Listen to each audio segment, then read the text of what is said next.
To those who think of this as simply mud, I say try telling the All England Lawn and Tennis Club that grass is simply grass. To the proud race volunteers and NMRO officials, this mud pit in Bloomsburg, PA is as hallowed a surface as center court at Wimbledon.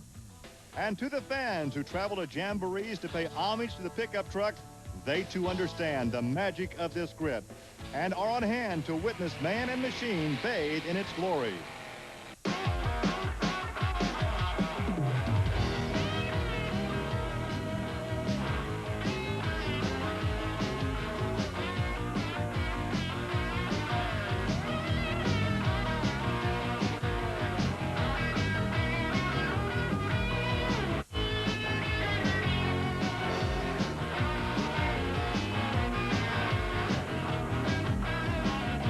This is Trucks and Tractor Power, featuring the best in NMRO mud racing.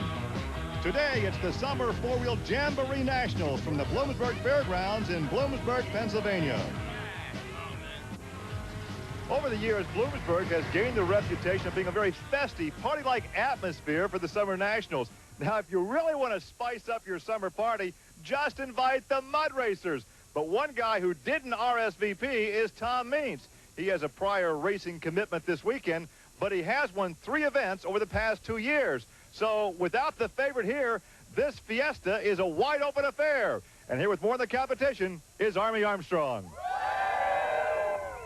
Well, Gary, one of the invited guests to your party is bringing plenty of horsepower in the form of blower drive service out of Whittier, California. Who am I talking about? None other than last year's winner, Dan Brown, with the Mind Games vehicle. Dan took the win last year. He has since teamed up with the horsepower people out of California, the blower drive service people, to make a phenomenal amount of horsepower. As a matter of fact, once they teamed up, horsepower was a problem. In Lima, Ohio, they made too much horsepower and couldn't get it to stick to the ground. Today, they made a lot of gear changes, a lot of jetting changes and everything, and they believe that they can put Mind Games in the winner's circle. 2nd year in a row at Bloomsburg. Let's see. Well, the party got started early in a battle of 2 naturally aspirated vehicles. Watch the wild ride Gary Funk takes in the near lane against Althea Lynch. And Funk got acquainted with the Hydra barriers near the Bloomsburg stage. Got a shower, a mouthwash, all in one. Near lane again, Dale Campbell in Showdown does his version of the twist. And shout. Believe me, Bloomsburg is spooky at best. And talk about blowing out a candle, Johnny Angel shells a motor. Hey, some parties so far. Bang, lifted a nitrous oxide system, Gary. And Army, talk about crashing a party. The Thunderbolt was indeed that in the shutdown area. Watch this rollover.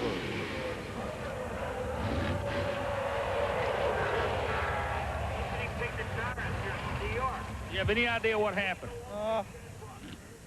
Kind of got up on the bank there, and once you get up on the bank, you're pretty much done.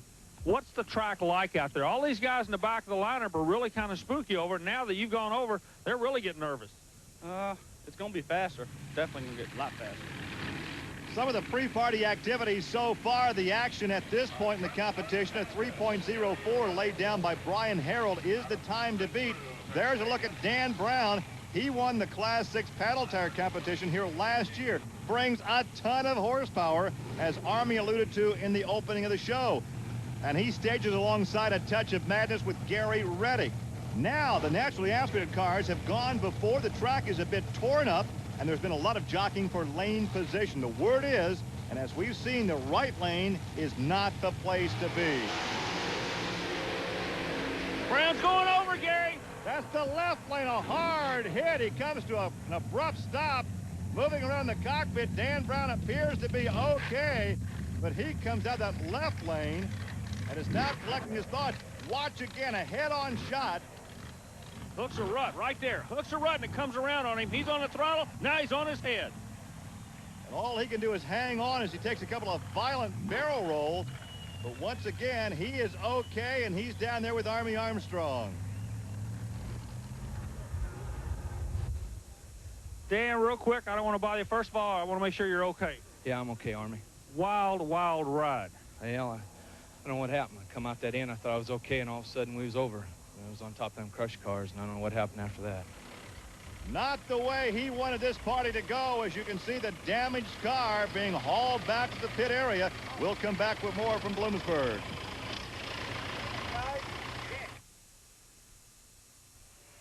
Welcome back to Bloomsburg, where Ford Trucks present the McCarthy Tire Summer Four-Wheel Jamboree Nationals. The competition set to continue with Darren Tibbetts in the cockpit of Midnight Magic, the first time in the seat, driving for David Ray. David Ray has proven the car run, but in the lane next to him, this kid will be Jim Carr. So if you're going to make a good shot, Carr's the guy to have in the next lane with you. He's not going to do anything that'll get this kid in trouble. The car's proven itself. David Ray has shown that this Ford will really make some horsepower. It's ironic both these vehicles are powered by Ford. One of them a 27 body in the far lane and one a 23 in the near lane. Carr versus Tibbetts, Old Pro near, kid in the far lane. You've got him, it looks like. Kid with a good ride. The time to beat a 3:04. Let's take a look. 3:36, a good ride. He had to be intimidated by that lane, but a good ride for the youngster. Whoa. But Jimmy Carr, a 2:86. 2:86 will put Carr at the top of the leaderboard. And they both made it through on all four wheels. That's good. Well, up next, a classic matchup, Tom Martin and Ron Pence. Ron Pence and Tater, Tom Martin in the Super Trooper. But first, let's go down the track and talk with James Carr. Here's Army. Jimmy, congratulations to 286 on your wheels. Thank you. It felt good. It was going straight, so it felt real good. Is the track going to come around? Everybody's really kind of spooky in the back of this field. You made a good run. You went quick, but will your good run help the guy behind you?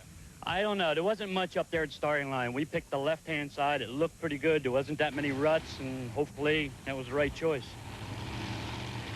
All right, back to the starting line now. There is the Super Trooper. That is Tom Martin, staged alongside the veteran Ron Pence. Both these guys, yeah, Gary, they run year-round. Coming outdoors, they can really make some horsepower. They do a lot of indoor racing in the winter months. But right now, closest to us kind of looks like a Red Light Bandit out of Southern California years ago. Good race. Well, Pence takes that one. Let's check the time. Looky there, 2.76, your new leader, a 2.76. For Ron Pence. Yeah, but Martin, he could just get a 3:14. So the left lane seems to be coming around. Coming right at you. There is Ron Pence and Tater, a 2.76. And let's go down and talk to the quiet one, Ron. Ron, the number comes up, 276. That's good for the lead right now, but will the track stay where you can run those good numbers for the guys behind you? I don't know. It's pretty rough out there. It could get better. It looked like you all were not just chirp bouncing, you were really bouncing out there, up in the air. Yeah, it's one of the worst tracks I've run on quite a while. Well, the man of few words had a lot to say right there, Army. Wonder how he really feels about the track, Gary. Interesting combination. We got a Hot Tuna coming up against a Dirty Bird. Hot Tuna, 48 Fiat. Used to see him in drag racing years ago. First time we've had a chance to see Bob in quite a while. Meanwhile, Gary Bam Bam Osteen, all the way up from Daytona Beach, Florida, being the lane closest to us. Osteen running a gazillion cubic inch Ford motor. Took the body off. Used to run a Thunderbird body. Problem in the near lane, problem in the far lane. A crash in the far lane. Heisner gets those junk cars from the monster truck track. There's the damage. He is okay in the cockpit. Originally a mechanical problem for Gary Osteen. Hot Tuna at 288. And there is Gary Osteen. Osteen stumbles on the start line, but Hot Tuna, he was fried on the other end. Direct hit. Take a look again. He gets in trouble in the shutdown area. Really, these cars are away from the track. He's in trouble right now. He's a long way off the track as he gets those crash cars in the monster truck lane in the infield here at Bloomsburg. See the damage to the left rear, but once again, the driver is okay, and Army Armstrong has caught up with him. Gary, once again, the EMTs really have their hands full here. This Bloomsburg thing, everybody really kind of gets after it.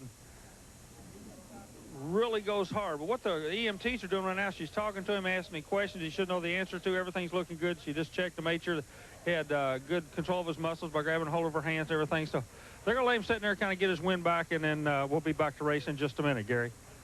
It is indeed a wicked racetrack here at Bloomsburg. We're coming back with more. Stay with us. Welcome back to the carnage of Bloomsburg, Pennsylvania. The Robert Heisner car being towed off after his crash. Competition continues now with the boss, Brian Bulanda. He'll be taking on Al Jones, the Mud Hen. The boss, a 27 full-fendered roadster in racing green. And speaking of green, there's the Mud Hen. You know, a lot of superstition about the color green, but the Mud Hen all the way out from Idaho and Jones, we got two mean green mud machines here. But so far, the sound of the day at this track is with ooch, ow, oh. Yeah, a lot of crashing, here, a rough track. Let's see what happens in this run. Look at that, head on into the barriers. I cannot believe it. He looked like he locked up the front end and just steered right straight to the barrier. We had a radar on him, and believe it or not, impact was made. Get this, impact was at 68 mile an hour, head on. The barriers held, the driver's okay.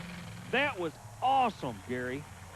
Well, you can see the damage to the front end. Now, once again, as we watch the replay, Army, watch him lock up the brakes. That effectively takes away any steering possibility, and he slides head on into those barricades. Boy, this Bloomsburg's like an old rock and roll song. If the left lane don't get you, then the right lane will. It's easy for us to second guess, but I would think as we look at the damage, that had he gotten off the brakes, regained some steering, and powered up, he may have driven by that stage. Yeah, but if a frog had wings, he wouldn't bust his bottom every time he jumps either. This guy hooks up on the right side of the track, has a good run going, and I'm wondering if some mud got in his face or something. He had to know that that wall was down there, but he still drove right into it like he was aiming for it, Gary.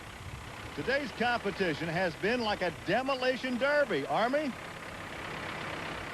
Gary, we're taking a look at the front end of the car now. They take it away on the hook. We want you to know these Yodoc safety barriers, they do their job. We put them at the end of the infamous Bloomsburg wall, and they took a direct hit at 68 mile an hour.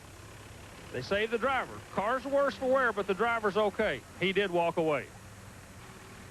Let's take a look now at some highlights from earlier in the competition. This is Rick Wheeler in alley-oop, and he gets up on the high side of the berm.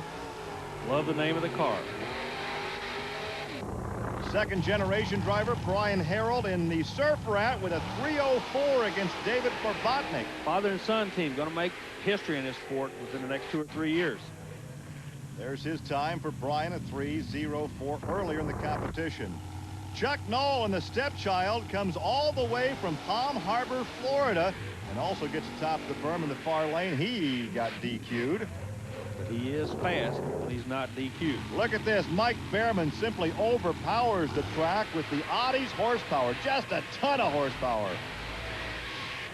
Like skipping a rock, Gary. And Dan Vukovic in Bone Digger goes out of bounds, and he gets DQ'd. Other than that, everybody went straight as an arrow all day long today. While his opponent in the other lane, Chris Kane, turns a pretty good pass for being so late in the field. Raising Kane right there.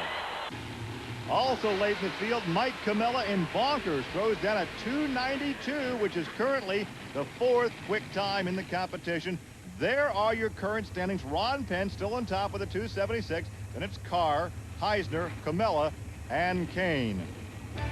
Well, the four-wheel jamborees are part of the Special Events Performance Series featuring a weekend of four-wheel fun.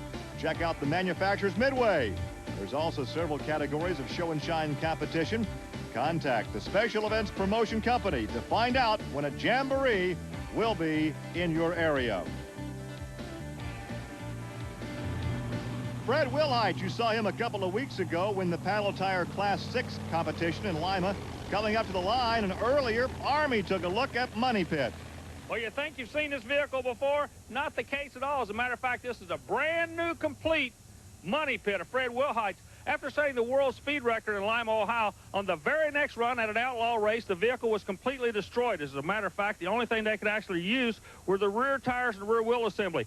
From this point forward, it's a complete rebuild. Now, Fred Wilhite, the owner, driver, and now chassis manufacturer, is kind of like a cooter turtle. As they follow these national points, they have to carry everything they own on their back. While he was on the road, he completely rebuilt the vehicle. He said, hey, if I'm going to own it, drive it, and build the chassis, I might as well start my own chassis company. I want you to check it out.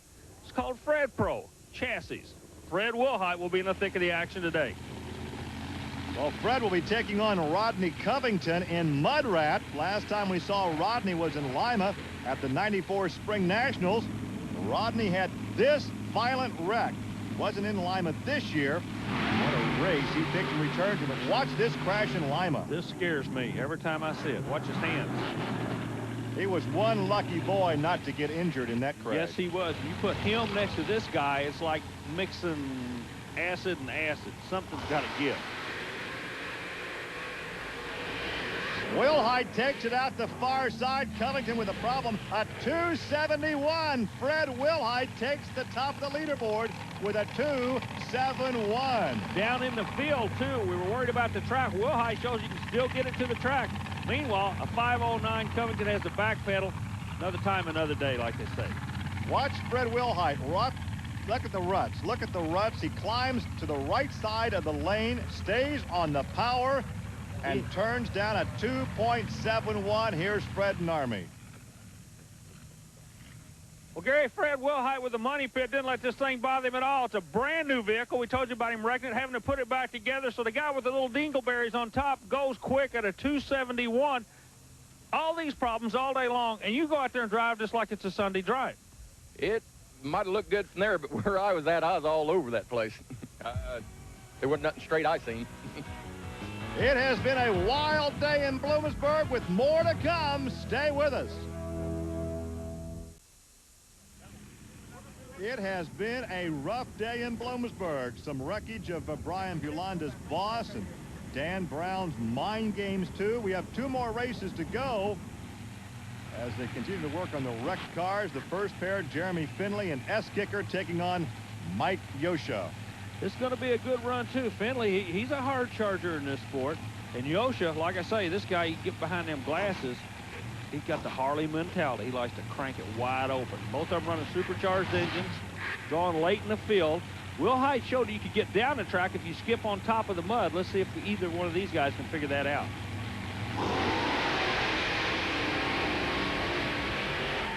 Great runs, Gary. 271, the time to beat. Finley a 282. A good run puts him up high on the leaderboard, but not on top. And Mike Yosha clocks in at 298. Our final competitor will draw a single, David Whitehurst in Psycho. But first, let's send it down to Army with Jeremy Finley. Jeremy, a 282 is an awfully good number this late in the field, especially the way things are going today. Yeah, track's real rough right now. We had to line up all the way to the right side of it to get anything out of it. Can anybody behind you get anything off that track? There's always a good chance of it. Well, let's see if our final competitor can do exactly that. David Whitehurst needs to beat that 271. A lot of you folks at home don't know this, but this is what Gary Lee's high school teacher put in his high school annual when she wrote it. Dear Gary, you will always be a psycho. Oh, how pathetic. Caught you not being able to talk, Gary Lee. That's the first. I'm on Prozac. A 289, not quick enough, which means Fred Wilhite will take the victory in a wild day here in Bloomsburg with a 271. Ron Pence goes second, then Jeremy Finley, James Carr, and Whitehurst rounding out the top 5. So here's your winner. Fred Wilhite's money pit, the big money winner today. I tell you what, you can go home and tell him you won the Battle of Bloomsburg, because it was literally a war out there. Only the strong survived. I can relate to every one of the wrecks out there because I was just a hair off the same position myself. You know, it's amazing. Today was the best of days for guys like you, but believe me, it was the worst of days for some of these other competitors. Yeah, Dan Brown, we've traveled together. We've been gone for a week racing, and his car didn't fare at all. Congratulations on your win. Dan will be back. I know that. He's already told us, but today is your day. Congratulations to you. Thank you, Army. Indeed, what Fred was talking about, an expensive day of racing here in Bloomsburg as we take a look at Raising Cane being pulled back to the pit area. But what a day of wreckage. You talked about Dan Brown. Let's recap what has happened. Dan Brown in the far lane. Now watch what happens in the shutdown area. High sides it big time and flips it 3 times. But once again, he was able to climb out and walk away uninjured. Then it was Rob Heisner's wreck. Now watch Rob also in the far lane. The crunch cars for the monster trucks play the major role here, wiping out literally the left side of that vehicle, Gary. And now it was the Hydra barriers at the stage. Now watch this, the near lane, the boss, on the binder, sliding to a very abrupt stop. So that will wrap it up from a wild day in Bloomsburg as they're assessing all the wreckage and trying to make repairs for Army Armstrong. I'm Gary Lee. We'll see you next week on Trucks and Tractor Power. Now here's news and exciting video release from Diamond P Sports.